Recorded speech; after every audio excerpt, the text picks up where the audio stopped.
नमस्कार दोस्तों, आबीती में आज आपका फिर स्वागत है।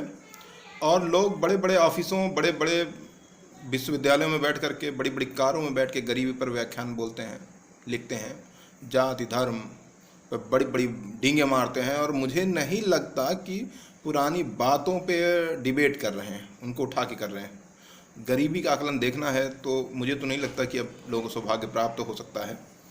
नहीं तो कभी भी आप लखनऊ टू या पटना टू दिल्ली जाके देखें, या लखनऊ या पटना से मुंबई के जनरल बोगी में सफ़र करके देखिए, आपको गरीबी का और मेरे अनुसार आपको नर्क का एहसास हो जाएगा।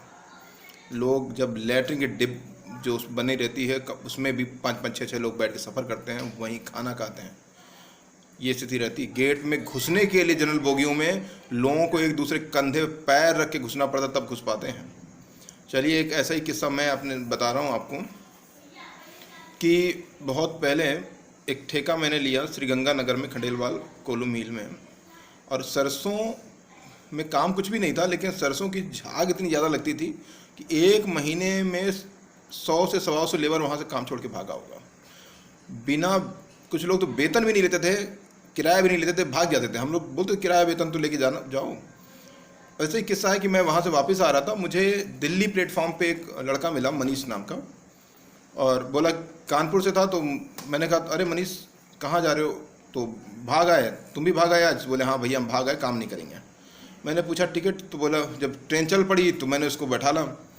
बहुत पैसा मेरे पास भी उस समय नहीं था, तो जनरल बोगी में कैसे घुसा के मैं गया और डांट डूट के एक सीट पर जगह बनाई और मैं बैठ गया। मनीष खड़े रहा। सीट का आलम यह था कि अगर आप, भीड़ का ये आलम था कि अगर आप खड़े हैं और एक पैर आपने उठा लिया तो उसको रखने के लिए आप अगले स्टेशन में जब ट्रेन रुकेगी, कुछ लोग उतरेंगे तो ही आप ज़मीन में रख पाएंगे, अदरवाइज़ वो पैर पूरा टंगा रहेगा। अगर सोच लीजिए आपकी पीठ में खुजली हो गई तो आप उसे खुजला नहीं सकते, इतनी भीड़ थी उसमें। टीटी मनीष, वो मैंने पूछा टिकट? बोले टिकट भी भैया नहीं है। और डर रहा था कि टीटी ना जाए। हमने कहा इस भीड़ में कोई नहीं आएगा, यहाँ घुसने की जगह नहीं, टीटी कहाँ से आ जाएगा, तुम बैठे रहो। अब दिल्ली से 8 से 9 घंटे में ट्रेन पहुँचती है कानपुर, और जब स्टेशन पर ट्रेन रुके मनीष डर जाए कि अब टीटी घुस जाएगा। मैंने कहा भैया कैसे घुस पाएगा? भीड़ लेकिन कम होने का नाम ही नहीं लिया कानपुर तक पहुँचते पहुँचते। आखिर ना कुछ खाया उसने और ना मैंने कुछ खाया। ये खाने के उतरने के लिए जगह ही नहीं थी, और उसमें थोड़ी बहुत राहत मिलती थी तो वो लैया बेचने वाले, चने बेचने वाले इस तरह घुस जाते थे कि वो और थोड़ा सा परेशान करके चले जाते थे। खड़े खड़े ही वो सोया होगा और मैं बैठे बैठे मैंने पलक झपकी होगी थोड़ी बहुत। कानपुर होता है, हम लोग उतरते हैं, तो उतरने में भी मैंने मनीष से कहा कि लोग अक्सर क्या करते हैं, बिना टिकट वाले जल्दी उतर जाते हैं। तो हम लोगों ने कहा नहीं, कानपुर आराम से उतरेंगे, आप परेशान ना होना। उतरा मैंने कोई बात नहीं, अब टिकट तो मैं तुम्हें दिला नहीं सकता, मैं बाहर जा रहा हूँ, प्लेटफॉर्म पर टिकट ला के तुमको दे रहा हूँ, फिर तुम बाहर निकल जाना। और कानपुर में चेकिंग अक्सर होती है।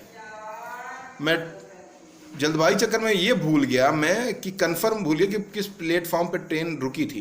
पूरा आइडिया था कि प्लेटफॉर्म 5 पे ट्रेन उतरी है, लेकिन मैं भूल गया। मैं प्लेटफॉर्म टिकट दौड़ के लेके आता हूँ और देखता हूँ मनीष कहीं दिख नहीं रहा होता है। मुझे लगा शायद दूसरे ट्रेन पर रुकी हो। मैं दूसरे ट्रेन पर गया, मैंने सारे प्लेटफॉर्म ढूंढ डाले, लगभग 40 से 45 मिनट तक मैं यही करता रहा, इस प्लेटफॉर्म पे उस प्लेटफॉर्म पे, मनीष कहीं दिखाई ना दे।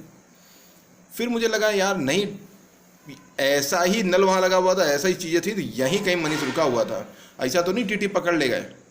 मैं वापस आया, वही देखने लगा, लोगों से पूछने लगा। तब तक क्या देखता हूँ कि एक व्यक्ति जो है चद्दर ओढ़े लेटा है और उससे झाँक रहा है। तो मैंने धीमे से, मुझे लगा कि क्या, कौन है? मनीष मनीष, मैंने थोड़ी सी आवाज़ लगाई तो तुरंत चद्दर से वो निकल के बोला हाँ भैया हम यहाँ हैं। तो हमने कहा अरे यार, मैं तुमको पिछले 40-45 मिनट से पूरे प्लेटफॉर्म पे दौड़ दौड़ के ढूंढ रहा हूँ, पागल हो गया हूँ मैं, गर्मी से थक गया हूँ, और तुम यहाँ आराम करो, चद्दर ओढ़ के, सोने का टाइम है। तो बोला भैया नींद नहीं लगी थी, इधर एक काला कोट पहन के आ रहा था, तो हमें कहा हमें पकड़ ना ले, इसीलिए डर के मारे निकाल के चद्दर हम लेट सो गए। तो ये स्थिति होती है जब पास में पैसा नहीं होता है। आज के लिए इतना ही। नमस्कार, जय हिंद दोस्तों।